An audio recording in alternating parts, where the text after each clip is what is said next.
Bonjour à tous. Donc c'est ça, aujourd'hui je vais vous présenter le projet que j'ai réalisé dans le cadre de ma maîtrise en géomatique à l'Université Laval, sous la direction de Sylvie Daniel. Et je me suis intéressé à proposer une solution pour visualiser les infrastructures souterraines. Donc la première partie, je vais un petit peu présenter le contexte avec les pratiques actuelles pour tout ce qui est excavation. Ensuite, je vais vous donner un petit aperçu de la solution qu'on propose et du prototype qu'on a développé. Et puis ensuite, je finirai par les enseignements et les conclusions qu'on a tirées de ce projet de maîtrise. Donc tout d'abord, pour la mise en contexte, la maintenance des infrastructures souterraines, c'est une préoccupation majeure pour les villes et les municipalités. Les chiffres parlent d'eux-mêmes. En moyenne, on a relevé 7 bris d'infrastructures par jour pour l'été 2007 au Québec. Et dans 87% des cas, il y a eu une interruption des services, sans compter les coûts directs de 3,6 millions pour l'année 2011, et ainsi que tous les risques humains qui peuvent être engendrés par ces opérations quand il y a du gaz ou des hautes tensions qui sont en jeu. Donc ces chiffres, ils ont été produits par l'Alliance pour la protection des infrastructures souterraines au Québec, la PISC, qui, depuis quelques années, essaye d'identifier chaque année tous les bris et incidents qui se produisent au Québec. Donc la pratique actuelle, elle est principalement basée encore aujourd'hui sur les plans 2D, qu'ils soient papier ou numériques. De plus en plus, les gens font appel au centre d'appel. Donc à Québec, c'est Info Excavation qui va leur produire des plans et les informer sur l'état du sous-sol à l'endroit où ils vont produire des excavations. Et enfin, ce qui va rester visible pour les travailleurs sur place, ensuite, ça va être du marquage au sol, des piquets, comme on peut le voir sur l'image en bas. Les cas problématiques qu'on a relevés, c'est dès que la zone devient complexe en termes de canalisation, le tableau qui est peinturé en surface peut parfois devenir difficile à lire, comme on voit ici. De plus, les marques qui sont au sol, c'est des marques qui peuvent disparaître lorsqu'on commence à creuser, ou encore, si c'est des piquets plantés, qui peuvent être déplacés ou être recouverts par la neige, comme on voit ici. Donc les besoins spécifiques des excavateurs, que ce soit pour la maintenance des infrastructures ou encore pour des nouvelles infrastructures, c'est une localisation des infrastructures, quelles que soient les conditions météo. Quand je parle de localisation des infrastructures, c'est une mise en relation entre les infrastructures qu'on ne voit pas dans le sous-sol et la surface. Une représentation 3D explicite des infrastructures, c'est-à-dire l'agencement des canalisations dans le sol, la profondeur ou encore l'épaisseur des tuyaux, par exemple. Et enfin, éventuellement, la saisie de notes et d'obtention d'informations descriptives sur les infrastructures, c'est-à-dire qu'on puisse interagir avec ce qu'il y a dans le sous-sol. Donc, l'aperçu de la solution qu'on propose, c'est une solution qui va permettre de pouvoir se déplacer sur le terrain, de voir ce qui est invisible, les canalisations, et ça en plusieurs dimensions et avec plusieurs points de vue, pas uniquement une visualisation statique. Et enfin, qu'on puisse accéder aux données, documenter, mettre à jour ce qui est présent dans le sous-sol. Donc le prototype qu'on a développé, le voilà, il est basé sur la simulation située. Donc ça, c'est un concept qui a été proposé par Gunnar Liestol en Norvège, qui lui a plus travaillé sur des projets un petit peu architecture ou muséologie, archéologie. Et on pensait que c'était une solution qui était intéressante à développer pour la visualisation des infrastructures souterraines. Donc ça consiste en fait, comme on voit ici, à une maquette 3D haute définition.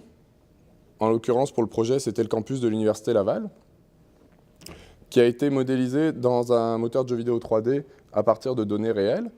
Et cette maquette est déployée sur tablette tactile, et l'utilisateur va naviguer automatiquement dans ce modèle 3D grâce au capteur de la tablette, le GPS, les gyroscopes, le compas, etc.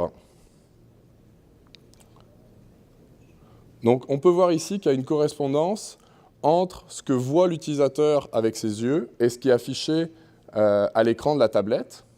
Il va y avoir exactement le même point de vue et la même position grâce au capteur de la tablette. Donc le prototype, comment il a été développé?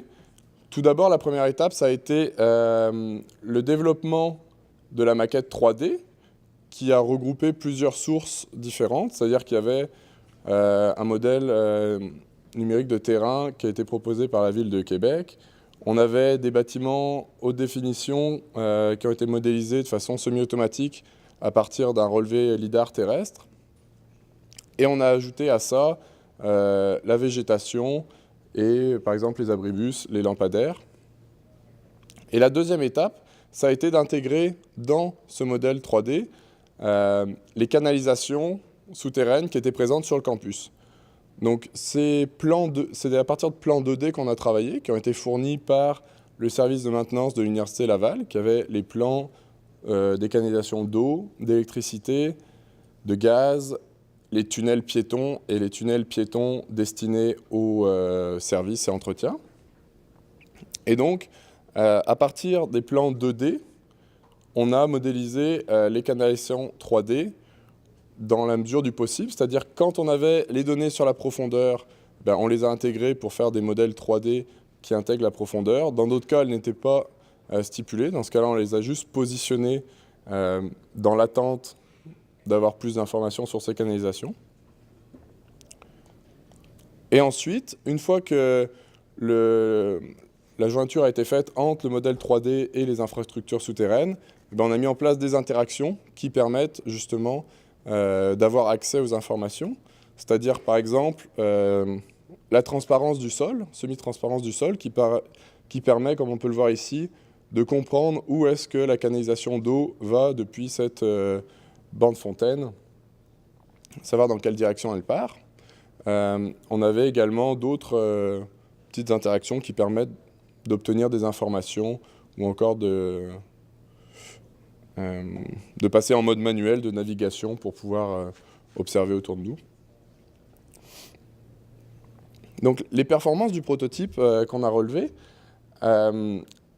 au niveau, je dirais la principale faiblesse qu'on a pu relever, c'était au niveau du GPS, parce que le GPS, par exemple, d'un iPad 2, il y a une précision qui va varier entre 1 mètre et 10 mètres. Mais ça, on n'a pas vraiment accordé d'importance à ça, puisque pour les essais qu'on a fait sur le terrain, et qu'on a fait faire à des professionnels, il y a tout de même un ressenti qui est suffisamment bon, puisque ce n'est pas vraiment un GPS qu'il y a dans l'iPad 2, c'est plus un système de localisation qui utilise le Wi-Fi, le cellulaire.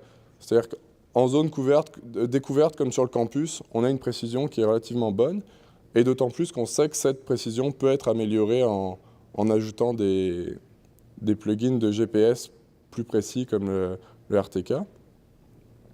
Ensuite, au niveau de la précision angulaire des gyroscopes pour l'orientation à 360 degrés, là, par contre, on a relevé des précisions qui étaient inférieures à 1 degré. Donc, c'était vraiment, le suivi était assez bon. Et d'autant plus qu'il y avait une très bonne fréquence de mise à jour des données du gyroscope, ce qui fait que ça fait vraiment une navigation fluide. Quand on observe à 360 degrés, ce n'est pas saccadé, c'est vraiment un déplacement qui est fluide pour l'utilisateur. Et donc au niveau des premiers retours d'expérience, on a fait faire des essais terrain avec, d'une part, des professionnels de l'excavation. Donc il y avait des gens d'Info-Excavation, des gens qui étaient plus dans la télédétection d'infrastructures souterraines, des personnes de l'APIS, donc l'Alliance pour la protection des infrastructures souterraines. Puis ce n'était pas vraiment des essais terrain dans le sens où on leur a fait remplir des grilles d'évaluation, c'était plus une rencontre un petit peu pour qu'ils nous donnent un premier retour sur cette solution que l'on propose. Et il y a vraiment eu des bons retours sur la perception qu'il y a du sous-sol ou encore toutes les possibilités que ça ouvre en termes d'interaction avec les infrastructures souterraines. Puis la deuxième présentation qu'on avait faite, qui était encore plus intéressante à mon sens, c'était avec les gens du service des immeubles qui, eux, nous avaient proposé les plans 2D avec lesquels ils travaillaient. Fait que c'était vraiment un terrain qu'ils connaissaient, sur lequel ils avaient l'habitude de travailler. Et eux, pour le coup, ils ont vraiment vu l'intérêt d'une telle solution qui leur permet d'avoir une compréhension directe plutôt que d'avoir à tourner un plan pour savoir dans quel sens la canalisation se trouve. Ils ont juste à regarder et là, vraiment, ils voient directement dans quelle direction partent les canalisations. C'est-à-dire qu'on n'est pas là sur un procédé qui permet d'avoir une précision au centimètre près. On ne va pas dire la canalisation est là, je peux creuser ou je ne peux pas creuser. C'est vraiment pour avoir plus un aperçu global qu'eux ont vu l'intérêt d'une telle solution. On en a profité d'avoir un beau modèle du campus de l'Université Laval comme ça pour faire une autre application qu'on a fait en partenariat avec la faculté des sciences de l'éducation de l'Université Laval, qui nous ont fourni des résumés, des informations sur les différents pavillons.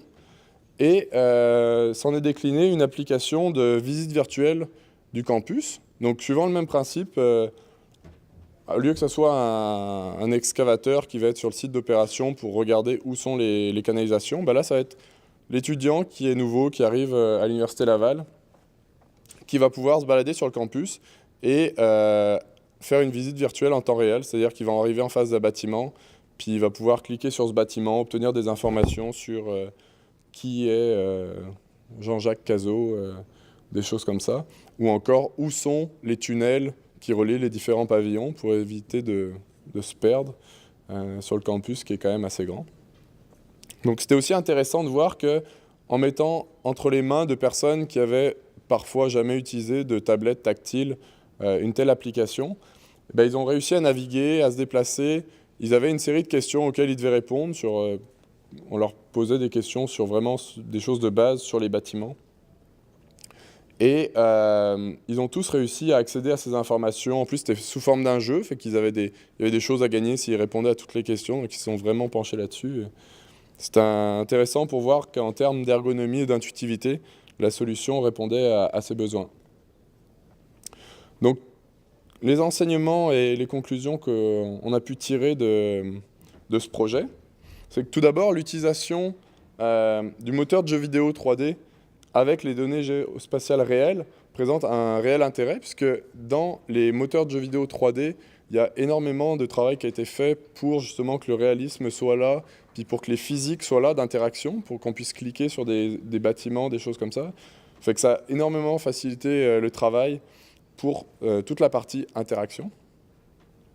Néanmoins, l'intégration de données provenant de différentes sources, et notamment de sources haute définition comme les nuages de points LIDAR, qui représentent des quantités de données un petit peu plus importantes, ça a été un challenge pour les intégrer dans ce monde virtuel, d'autant plus qu'on voulait déployer ça sur une tablette qui n'a pas forcément les ressources pour afficher des grosses quantités graphiques.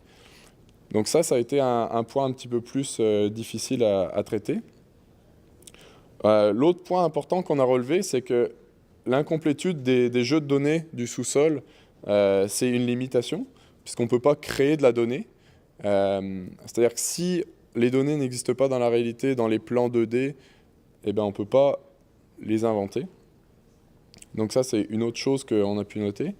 Le quatrième point, je pense qu'on a parlé un petit peu tout à l'heure aussi, c'est qu'il n'y a pas vraiment de normes qui existent pour l'instant en termes de modélisation des infrastructures souterraines. Il y a des choses qui sont faites, des plugins CityGML qui sont en cours de développement, mais il n'y a rien pour l'instant qui est vraiment fixé comme c'est le cas pour les bâtiments en surface.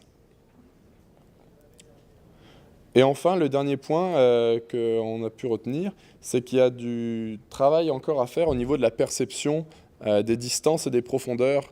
Ça, c'est parmi les démonstrations qu'on a faites, c'est un point qui est revenu plusieurs fois. C'est que des fois, ça peut être difficile de savoir, de jauger à quelle profondeur la canalisation est. Donc pour ça, il y a des travaux qui existent dans d'autres styles.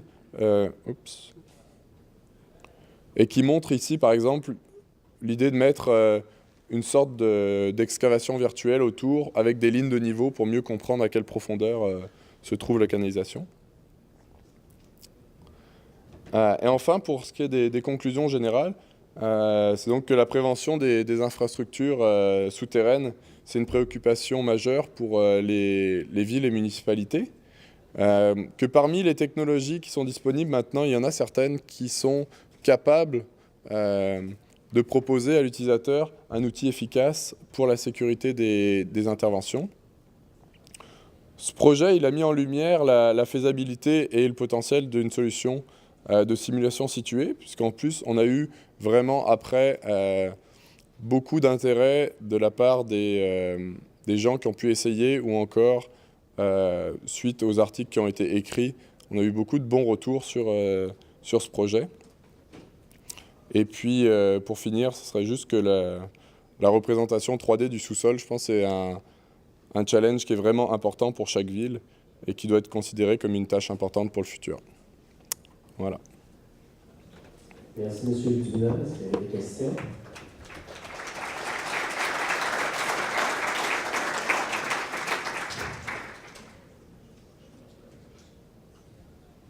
Pas de questions?